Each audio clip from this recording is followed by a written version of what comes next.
people more.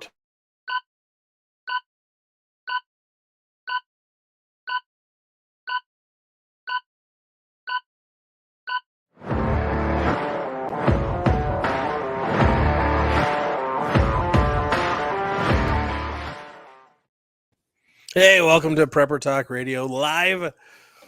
I want to say like live from the Apollo or live from like Comedy Central. I don't know. From my basement, from your live basement, from the Laugh Factory, from Paris's basement, right? We're all in basements, aren't we today? We are. Yeah, we can say that. It's weird. I'm in like the middle basement. Yeah, you got two basements. I'm like not quite fully basemented.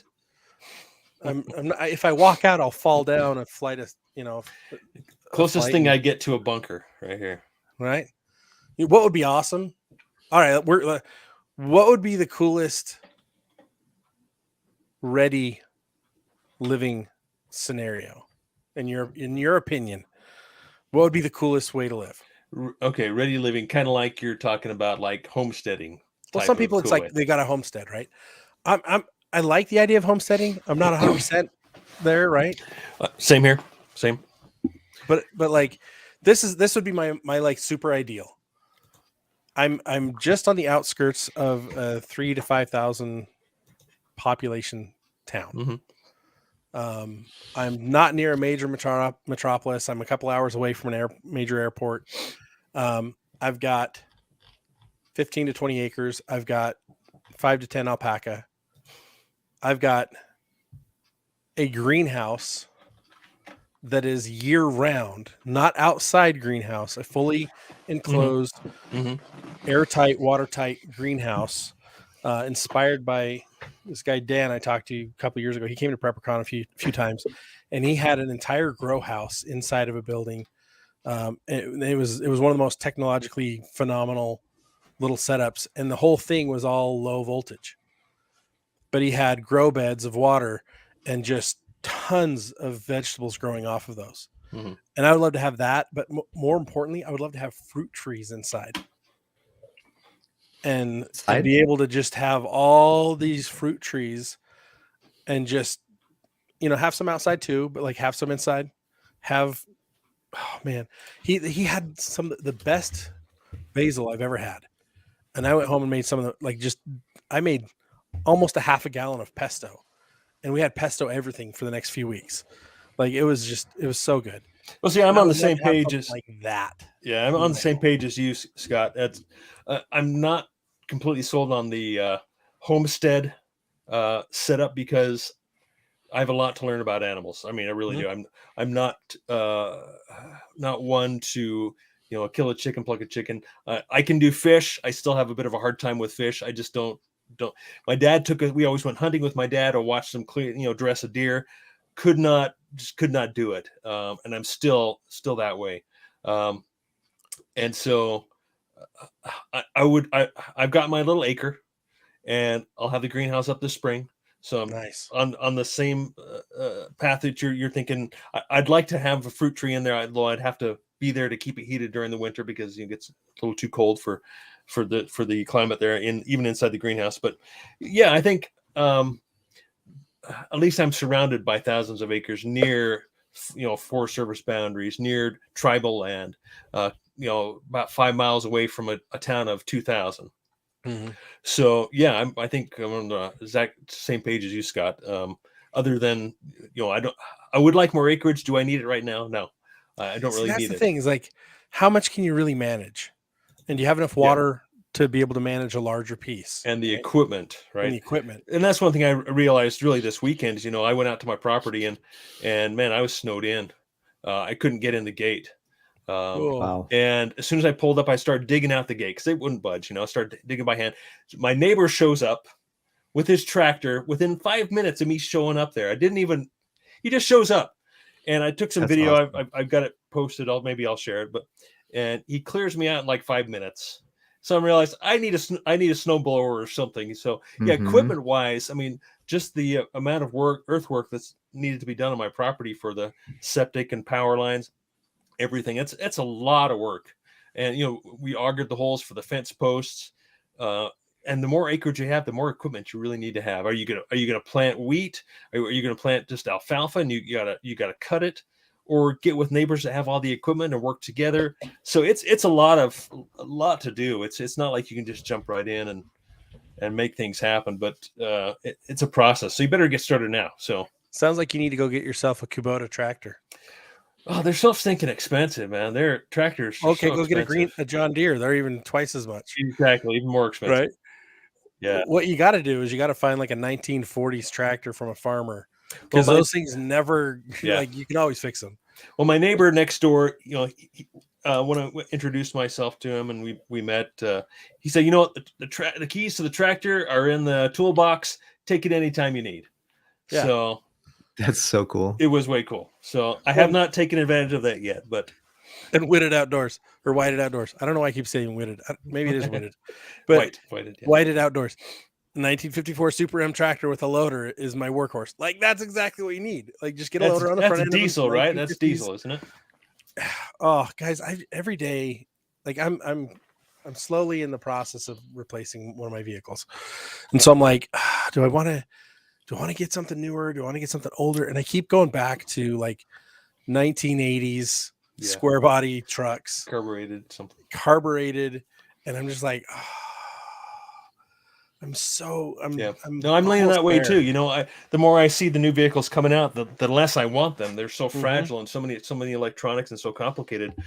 Something breaks down, you know, especially what our relationship with China, where all our parts come from. I think at some Right. point we won't be able to get most of the things we need for our vehicles. So, absolutely, I'm going backwards. Dude, Justin Safe with Safe Prep. Preps joined in. What's Cool. up, brother? He's awesome. one of my favorite. You guys know, him. He's one of my favorites on TikTok. He's got a great YouTube channel, guys. Follow him as well. He's got like the first aid stuff locked. He knows his stuff. He does a lot of training on that. He's also awesome with the radios. Shane, you guys need to hop on Ham sometime with him. Send me he's a big hammy. frequency. I'm not an HF guy, so I doubt I'd be able to talk, and I'm not keyed into all the repeaters to where we could go through the Time to repeaters and practice. talk to. No, definitely time to practice. Get up to speed, Shane. What's the problem, dude? Yeah, You know, what's the I slow? got my little world right here, just trying to keep control of my world. You know, it's chaos as it is. It's hard to reach out further and try and expand that world. It's Right? It's hard enough. Yeah, square body rocks. Yeah, See, I keep leaning back to like an 80s Dodge Ram Power Wagon Power Wagon. Yeah, or the 1940s Dodge Ram Power Wagon. Like those are my two like years, like decades of like my favorite on the Dodge Rams, of the Power Wagons. But I'm just like, oh man, hard to find, expensive. Oh, everything's expensive. Mm-hmm. I buy a 10-year-old truck. It's going to be 30 grand almost. Mm-hmm. I buy a 20-year-old truck, 30-year-old truck. You know, now I'm in the 10 to 15. I buy a 1980s. I'm going to spend 20 grand just to get it. And yeah, it might only get like 8 to 10 miles to the gallon, but then I got a couple modifications I'm going to do to it, and I'll be able to get 12 to 15. Well, here's something I'm watching is obviously the auto market is starting to crash right now. Mm-hmm. I'm not in the market for a new vehicle other than I'd like to find a nice FJ, that's carbureted. So I think what's happening is happening with a lot of the luxury, like watches and such, high-end watches. From what I hear, I think it's yet to catch up here in Utah. We're usually kind of last on the list of for the events around the country to catch up here. So prices on vehicles, I think, are starting to come down here. Craziness is really starting to wane and curb here. So I think, in the next 6 months to a year, maybe a little longer, I think we're going to see some really killer deals on vehicles. So yeah, keep your eye open, Scott, for a truck like that. Well, first, you never know, people are going to need the money. I'm probably first going to I'm almost guaranteed. I'm either going to get a RAV4 just for the fuel efficiency and the agility, or a 4th gen 4Runner. I got one of those, like yours, because I had the 3rd gen. I loved my 3rd gen, but gotta get that V8. That V8 4th gen is awesome. just like, oh yeah, it's like 10 miles to the gallon, but yeah, 14. I get about 14. Still, I mean, I get 14 in my Tundra. My Tundra gets 14. Your which Tundra is a gets 5 14? points. Yeah, which is a 5.7 liter V8. My Sequoia only gets about 12 to 13 and a half. But you know what the number one reliable vehicle is out there? Tundra? Sequoia, Well, Sequoia, yeah. and then Land Cruiser, Sequoia Land Cruiser. But Tundra is like yeah. fourth or fifth or sixth or something like that. I wish it were a diesel so much. Yes, but the price of diesel, and who knows how long that's going to stay like that, right? Right. But Well, I don't know. That's why I kind of like the old body styles, possibly carbureted or possibly go diesel. And there's a whole bunch of guys that I've been following on social that do modifications to their engine so they can, like, one guy he's got an old Chevy, he calls it Stinky Pete, and Stinky Pete can run off of motor oil. It can run off of pretty much any type of biodiesel, fuel, biodiesel, like everything. And I'm like, he's getting like 30 miles to the gallon. And he's like, I've paid probably $12 for fuel this year. I'm like, oh crap, I've got to learn how to do that, right? That would be perfect. There's a guy in Wyoming that has a 1983 Chevy Suburban that he averages in the 60s miles per gallon on a diesel. There you go. Safe prep. Yeah, and there's definitely something to be said about what he's saying. My 4Runner's in 05, and it just sits there because I needed a truck, and so I'm really thinking about and the Tundra's not nearly as fun as the 4Runner to drive. So the 4Runner's been paid off for a decade now. So definitely something to be said about just no payments, just drive something crappy and. Well, that's not crappy. No, it's not crappy, and so I eat my words there. But no, I love driving it. But compared to you drive a new vehicle now, they're so posh and so everything is luxury. I can't think of anything that's not made luxurious nowadays, which is just kind of part of the sign of the times, if you ask me. Excess. Everything's done to excess. And I saw this car recently that has wheels that you can drive sideways. So that's like the next generation of potential cars and wheels, and that's too futuristic. The new Hummer does the crab walk, so it'll go sideways a little bit, but back and forth. It'll do this crab walk, and all four wheels turn, and it's an electric vehicle. And I'm like, stupid, don't do it. Yeah, there's something to be said if you've got an array of solar panels and electric vehicle, and you can just charge it off the grid. There's something to be said about that, but and if you guys haven't guessed, we don't have a topic for today. We're just shooting the breeze. Yeah, we're all over the place. We're ready-minded shenanigans. That's right. Go ahead, Paris. Well, I was just going to say, I'm not as fancy into vehicles and cars like you guys are, because what you're talking about is outside of my wheelhouse. Oh, did you get that? I saw that coming. Dad jokes. I got plenty of those. But I would love to live off grid with several acres. And I like what Backroads is talking about, and having not so much to be separate or having a bunch of land to work on, but just having a lot of space between me and the next guy. That I can do whatever I want and not have to worry about getting in somebody's business or them getting in my business, and having the opportunity to be able to be in my front porch and look maybe several hundred yards, if not several miles, before I can see an army of people or some zombie, charge is coming at my house. Like, I got plenty of time when you have plenty of room like that. And so I'd love to be able to walk outside and just see trees and not see the next door neighbor's trash can. You know what I mean? Stuff like that. So I would love to have the ability to work. I often tell myself, you know what did the ancient people do who lived for hundreds of years without all these fancy newfangled ideas and things? They were healthier. They seemed to be. They lived longer, or at least lived as long. They had less stress because they weren't worried about every digital notification on their phone that come up every 35 seconds. Like, I literally would love to just sit back and say, you know what? I did my farming for the day. I got my food on the table. It's in the storage, whatever, and I'm good to go.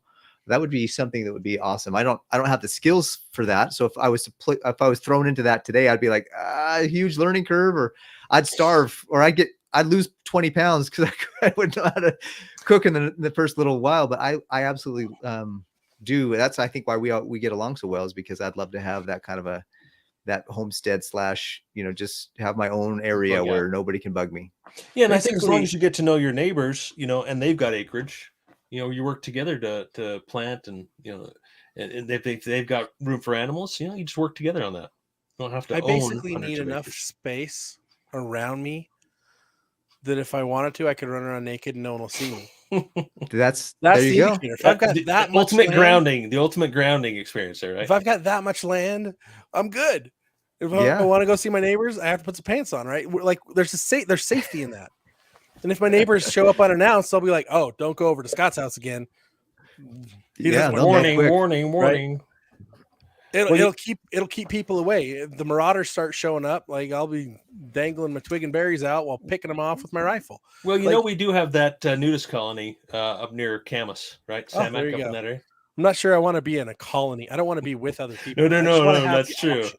All by yourself. I want to have the option.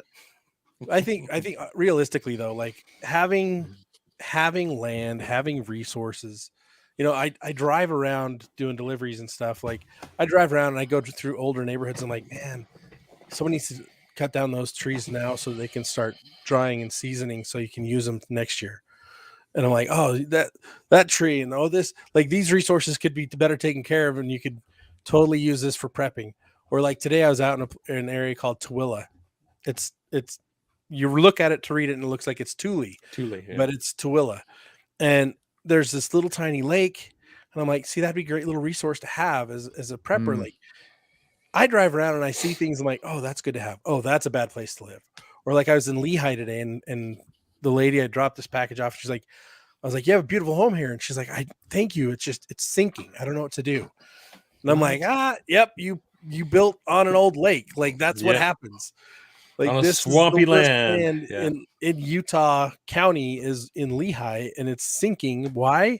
Because it's been so wet for years. It's marshland. They're now trying to make homes and neighborhoods and really high-end homes. Like 799,000 is like the starting price point for this neighborhood. And I'm like, oh, you guys all got record. I think it'd be cool to have we're talking about cars and vehicles, and I'd love to have an old car and a newer truck so that you could have the best of both worlds a little bit. And then, honestly, you know, I don't know if it's, I don't know what's wrong with me. And hopefully my kids aren't listening too much to this podcast, but I was watching this video of these people riding horses and I was like, you know what? Wouldn't it be nice to have a horse that you could like jump on the back of the horse and ride off? That's you don't have to repair that. It's not going to, I mean, if it does break down, hopefully you've got a couple of them. But horses, you don't have to fix and repair and worry about gas and solar power and electric vehicles. And you got to worry about their feet and their health as well. There's other things to worry about. What you're feeding them. Well, see, my neighbor that came over and plowed my driveway, he's got a dozen horses. So I'm going to get to know him better as well. So, and most of the time they're just out in the field. Now. Most are out in the field and they're not being used or anything. So yeah, I need to make some more connections there with him. So ideally it goes back to community. You've got to have a community wherever you are, you know, so maybe living somewhere far enough away that I can run around naked is not going to work out because I'll need neighbors. I'll need a community wherever we are. And no, safe prep. I'm not naked on the horse. I will wear clothes in public and in horse riding. I'm not Lady Godiva. But realistically, we've got to have better communities. Like we've got to get back to having strong, tight-knit communities that we care about each other. It's easy, like especially suburbia, it's easy to just neglect all your neighbors and not care. You know, my wife just had surgery a couple days ago. We've got a couple neighbors that brought over food last night to help out. It's fantastic. What a huge blessing, right? I've got a neighbor who, when they had their baby last year, we made them dinner, right? And so it's like, you've got to get to know your neighbors well enough that you've got each other's back, you know, and you know what their strengths are, you know, and they know what my strengths are. But it's got to be like-minded community too, because you can't just be like, hey, we live in this zip code and we're with these people and we're going to count on each other. Well, guess what? Most people are so selfish. They're not going to be willing to work together to fix things when things go sideways. Or they lack all the skills necessary to be able to do anything. You know, that's why we focus so much on preparedness, because you can do a lot right now, but tomorrow there's no promise for tomorrow. Yeah, don't talking put about off preparedness. The stuff you need to do today, don't put it off till tomorrow, because guess what? Tomorrow may never come. talking about skills. You know, why did I've just been looking at chainsaw mills myself. Talking with my son, we want to build some furniture right from trees. We want to go cut the tree down, or take something standing dead and turn it into a chair, turn it into furniture. So that's Nice. that's on our list there. And then Backroads here, you had a great comment too. Build into the side of a mountain. That's something that's I've been in real estate and construction in my entire life, so I've got all kinds of ideas of what kind of structures I want to build. And building into the side of a mountain, side of the hill, that's one of them. I'm a caver too. I love going underground. I love caving. The geothermal properties and benefits alone, holy, that's why hobbits that's a dream right there. Have the best homes. I mean, granted, you'd have to be tiny to live there, but a normal sized hobbit hole turned into like the side of the mountain. Like, I've always wanted to do something like that. Like, all growing up, I was like, what if we dug this out and reinforced it inside with concrete and lumber and made it beautiful? And it's like, and Backroads, I actually built a couple houses, or at least helped build a couple houses out of shotcrete, sprayed onto polystyrene foam panels and wire mesh. That's definitely. I mean, I hate 2x4s. They're just a temporary structure. You got to use concrete. Love it. Love concrete. I think one of the things that's cool about having a place out in the middle of nowhere is I want it to be the problem for me is that I have a bunch of small kids, or at least I'm getting out of that phase right now. But when you have a bunch of small kids, they need that interaction with other people to be able to really develop it in a different way. And so, whether or not there's different stages and phases of people's preparedness in that regard. Yeah. So as I get older, as my kids move out, maybe I'll go to become a hermit. Nobody, like, don't touch me. Don't come talk to me. I don't want to have anything to do with you. But in the meantime, I've still got kids that I've got to be in school, or not necessarily in school, but in communities. I want somebody to meet my daughter and somebody to meet my sons to marry them so they get out of the house. You know what I mean? Like, that's part of the reason why I'm like excited about staying in a community right now, is because I need somebody to meet my kids and marry them and get them out of here. So it's so funny. I haven't had that much luck. I've had one luck getting one married off, and others are just still at home. Yeah, now you're a pop. Like you. But here's the thing: I am a grandpa. We look at how like family dynamics, like here in America, it's so completely different than like Europe. My wife's Greek, and so we've got a lot of Greek family. And we talk to them all the time, and they are fully multi-generational homes. There's usually 3 to 4 generations in a home.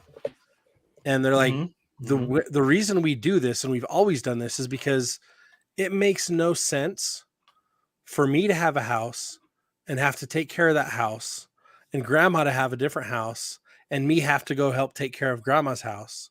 And then my kids grow up and move out, and they've got to have a house and maintain that. It's like, financially, your costs go down to about 1/4 of what they would normally be when you can have that many generations together, if you've got the resources and you've got the space to make it work. But that's not normal nowadays. That's not normal nowadays. It's not in America. Exactly. Right.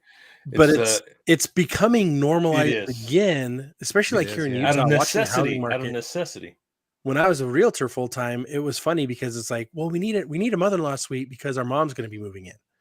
Oh, well, when? I don't know, maybe 10 years.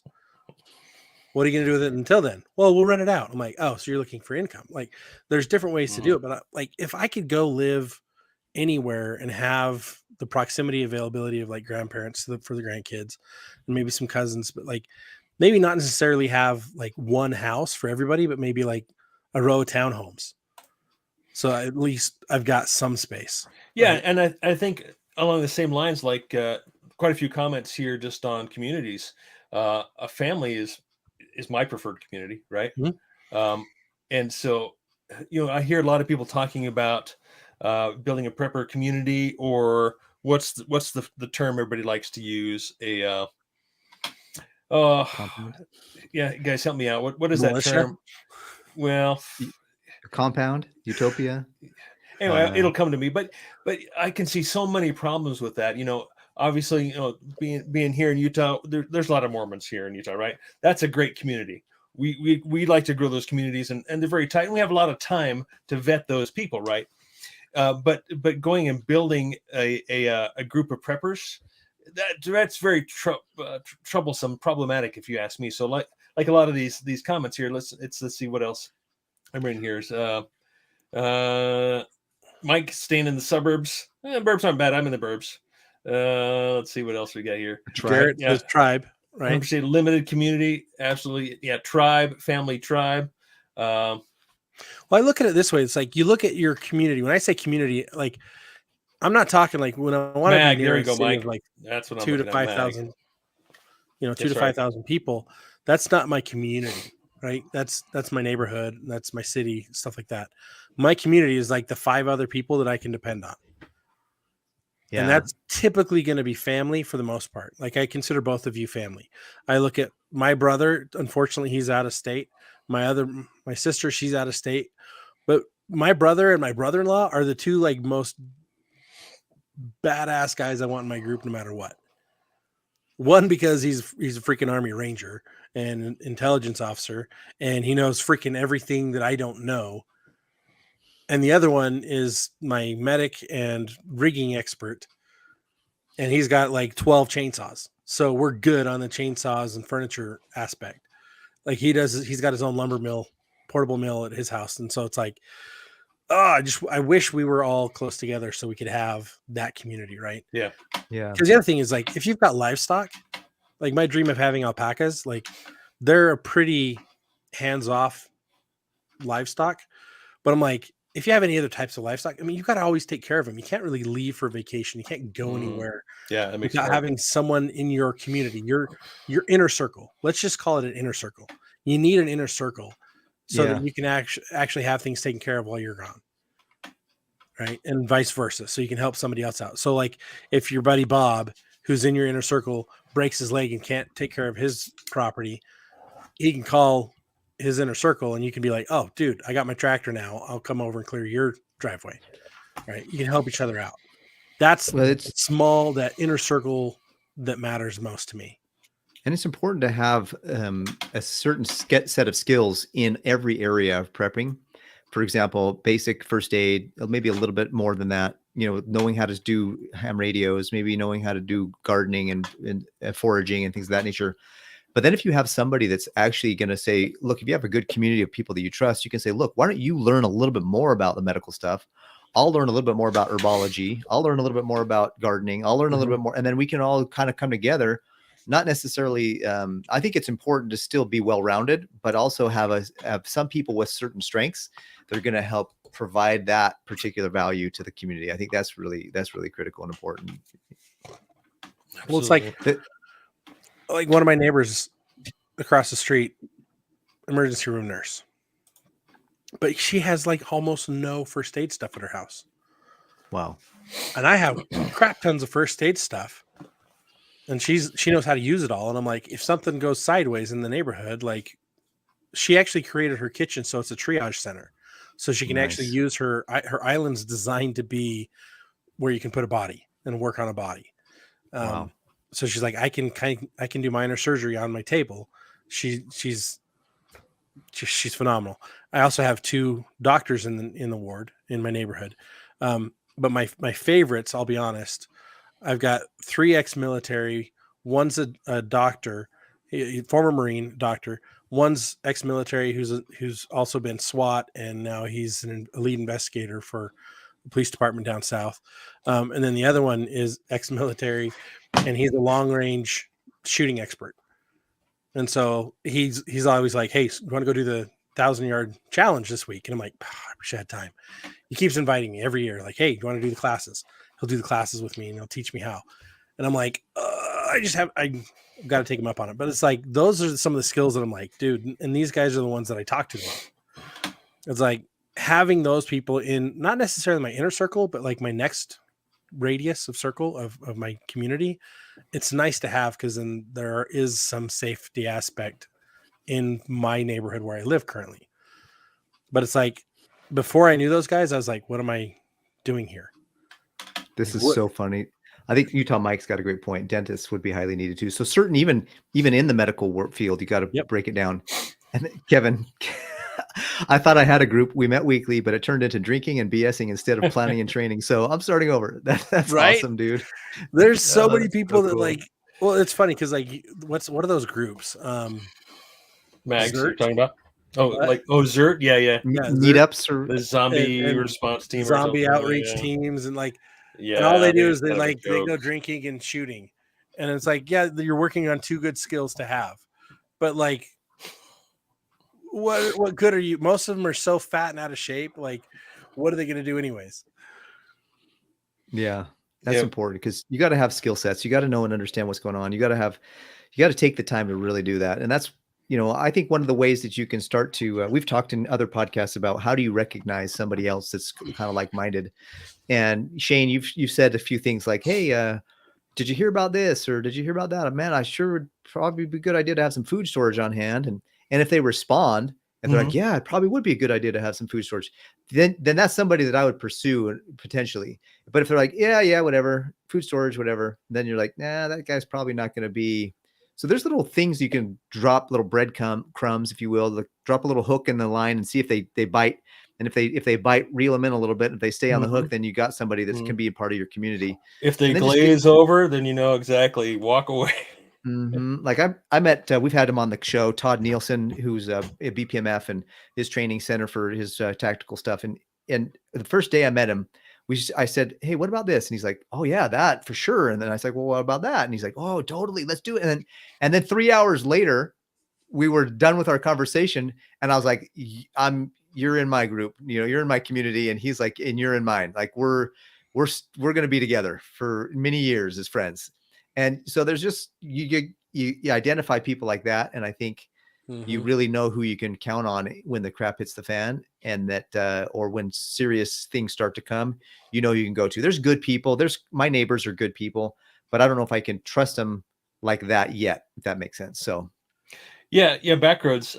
I've thought about this many times. I mean, there isn't much that hasn't gone through my mind, unfortunately, but I guess it depends on where you're going, right? What kind of distance, I'm about 2 hours from my property, and I've considered getting something in between, but I'm a quarter tank away from my property, one tank. When I saw your comment, one tank, I'm thinking, an actual Army tank, that'd be good. So right. You can get back and forth. That was my take too. And I'm like, oh, one tank driving. A tank driving distance. I'm like, how far can a tank drive? Like that was my initial response in my head. The Conex makes for a great shelter. Yeah, absolutely. And I hear lots of people talking about, oh, you gotta have a stash between here and there on your way, because yes, maybe there's a chance that you have to go on foot, right? I've tried to minimize that chance by getting myself a little Yamaha TW200. It's something that's going to survive an EMP that I could go, carry a couple gallons, go a couple 100 miles, so that's a really hard option for me walking and needing to have places in between where I have stocked up and pre-planned areas where I can reload between me and my bug out location. That's a tough one. That's a tough one. Well, I think the key is like wherever your long-term location is, like if it's not somewhere that can be defended, if it's not somewhere that has resources, renewable resources, you're already at a detriment, and that's not a long-term solution. Like I have right now in the winter, I've got 6 water sources within walking distance, like less than a mile and a half. During the middle of the summer, those dry up, and only one of them's still good. So you've got to be aware seasonally of the benefits of your area too. Like, can I realistically put some Conex and containers in some places around here? I wouldn't feel comfortable putting anything near here, right? Conex container wise, some jackwagon's going to break it into it. Kids are going to go hiking up the mountain and be like, hey, look what we found. Break it open, and they'll eat all the fun stuff, right? All my freeze dried ice cream sandwiches will be gone first, and I'll have to find out who those kids are and string them up. But it's like we gotta have our tight knit group, our core, but we also have to have the right type of things to get us to where we need to go. I believe that what's going to happen is there's going to be two kind of major groups that kind of are surviving what's coming. There's the prepping group, and then there's the religious groups, the ones that are operating more off of faith than anything else. There's a lot of preppers that don't share the same faith beliefs that we do, but they're going to do really well for a season. But we're going to find each other and survive. We're going to get through this. We're going to get through whatever's coming. The ones that aren't going to do well are the ones that think they're going to be able to go and capitalize off of, hey, I've got lots of guns, I'm going to go take somebody else's stuff. They're going to find a very, very bad experience coming their way. And there's a lot less of those people, I believe, than what we think there are. Because most of the ones that talk about it, they talk about it, and now you know that they're stupid and a target that you need to be watching out for. They basically paint themselves bright yellow in their conversation. And so you know who to worry about and who to stockpile extra ammunition for. Right. And so, yeah, one of my concerns, because we're talking, I see lots of comments about having, like you say, a storage unit or, places in between where you're headed to is what if someone gets there first, right? And barricades themselves in that unit, and how do you get them out without, filling it full of holes or whatever? So that's been on my mind because, I have my place, and one of my biggest fears is I show up there and somebody's already taken over the place, right? They've broken in or whatever, and they've got control.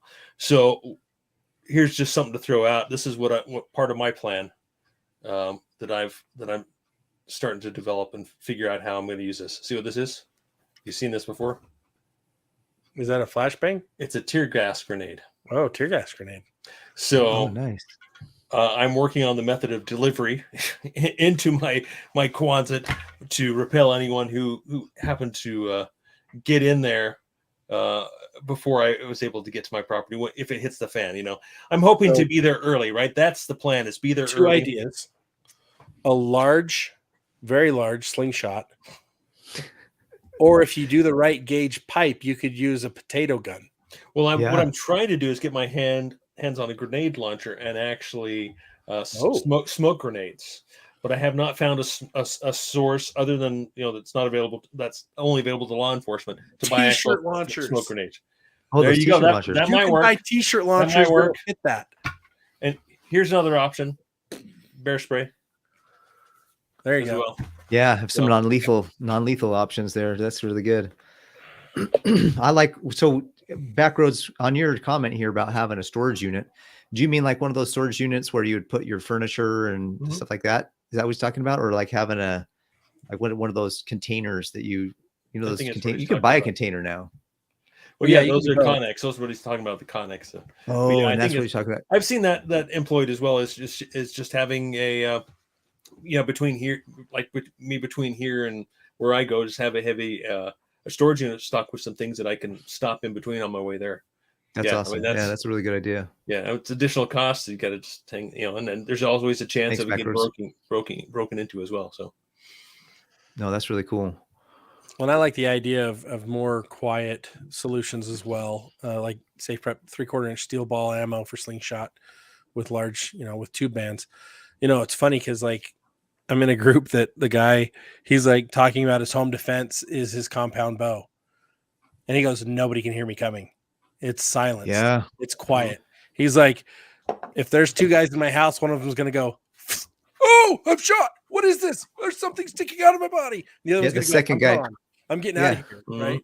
So you don't know where it's coming from. I can keep walking around quietly. No one's going to hear me or see me. And I'm going to pick them off. It's like, that's kind of brilliant if you're good at it. Right. But you got to practice. You got to practice what you're doing. Whatever your plan is, if you're not practicing it, it's a pipe dream.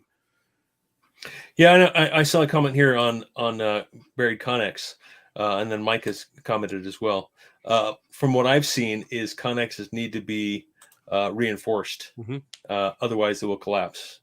I guess, of course, depending on how far you put them underground, but the sides will collapse in. Yep.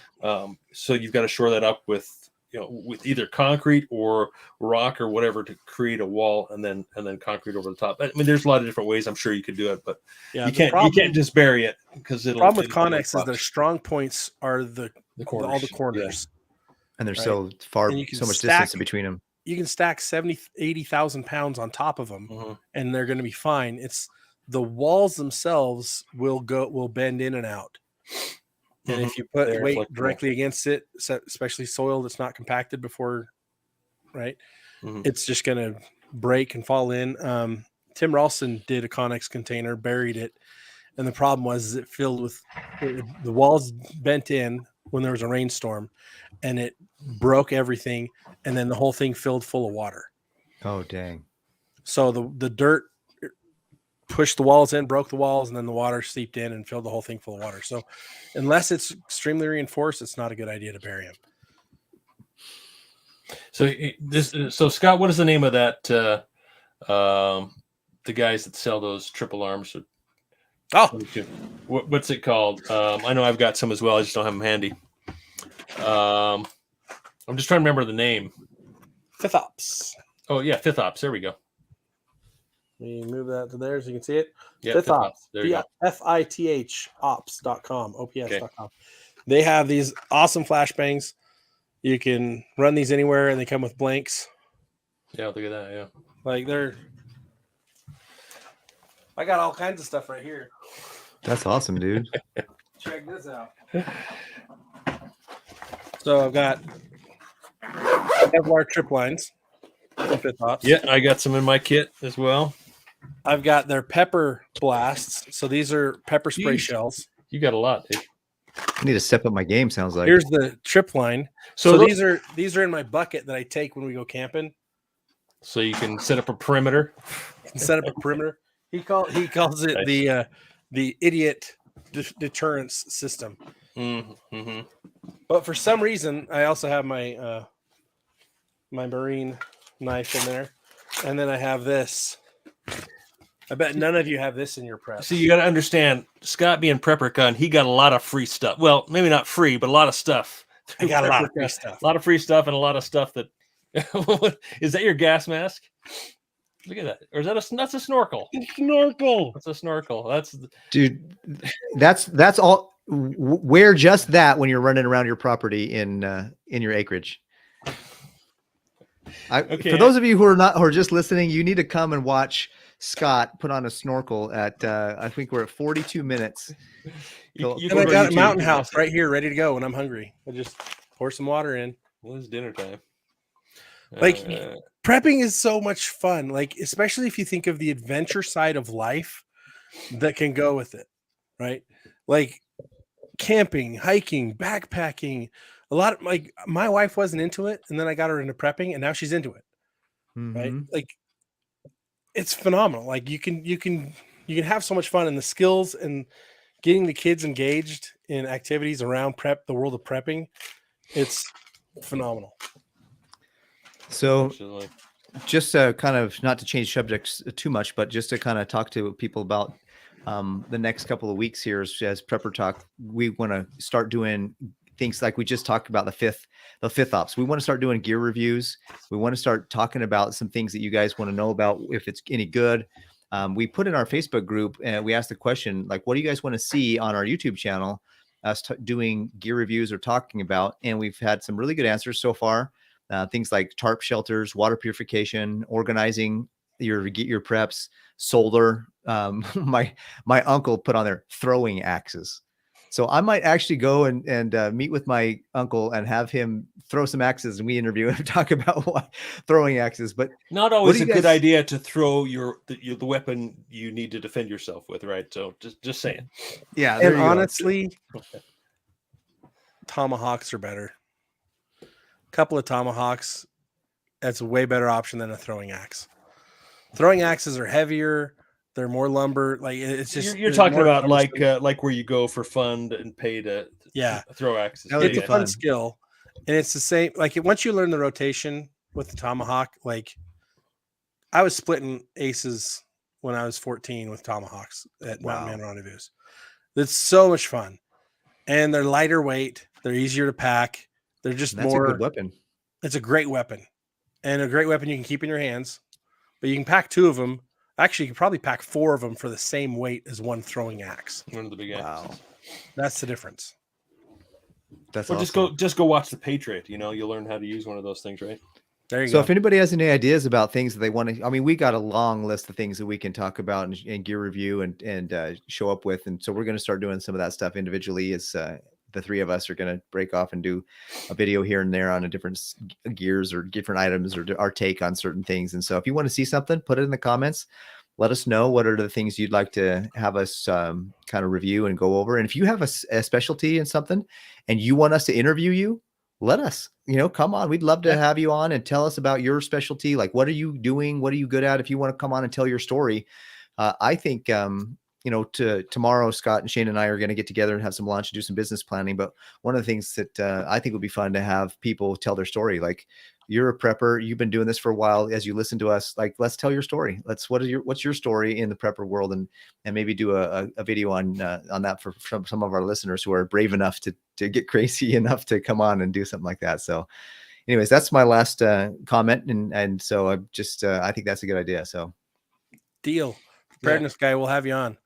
Let's get together. Email preppertalkradio@gmail.com with your contact information. And that goes for anyone else who wants to do an interview.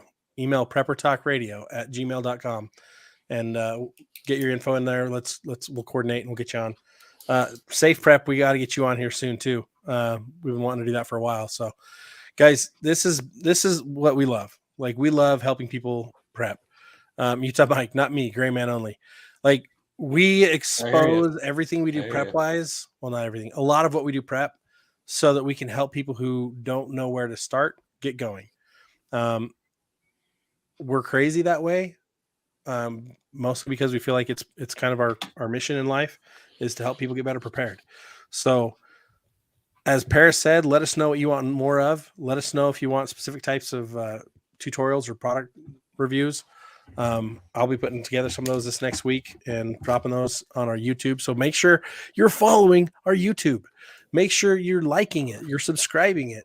We want to give this turn on notifications, because we're going to be giving away a Jace case as soon as we break 1,000 subscribers on there. And you got to be on there and in our Facebook group. And we're also going to be giving away that 5-ounce bar of silver. And right now it's worth what, about $100 almost? Yes. 150 or so. 150, 125. And in the next few months, next year or two, it could be worth 50, 60 grand. You never know.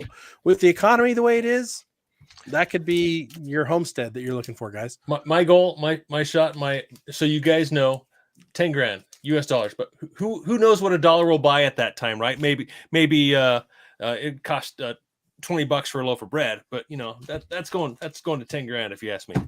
There you go. And Utah Mike's asking Shane for a battery demo. Shane just built a really I'm a battery guy. Battery bank. So we need to go do a video on that so people can see and understand that, and then I can build one myself. I was going to say I can do a really boring video about batteries. And so I guess I need to do that. Yeah, if anyone wants a boring video on batteries or batteries, Shane's got you. And I'm sure you'll make it fun. Mobile self-reliance. I go heavy. Wherever I go, I'm going heavy. I tell you. That's why I got the truck. Nice. That's why I had the 4Runner. I need a new one. Oh, so bad. Always going heavy. No reason not to. Well, ladies and gentlemen, thank you for tuning in tonight for our live. Thank you for being with us with our banter and questions on communities, tactical advantages, options. Go get your 5th ops. Go get your medications. Your Jace Medical. Jace Medical. Go to jacemedical.com. Use code PrepperTalk to save $10. And guys, thanks for tuning in. Thanks for being part of our community. Yeah, we appreciate you. And of course, Paris and Shane, you guys are the best. Thanks for being on tonight. We'll see you guys tomorrow. Right, thanks guys for joining us. We'll see you. Be ready.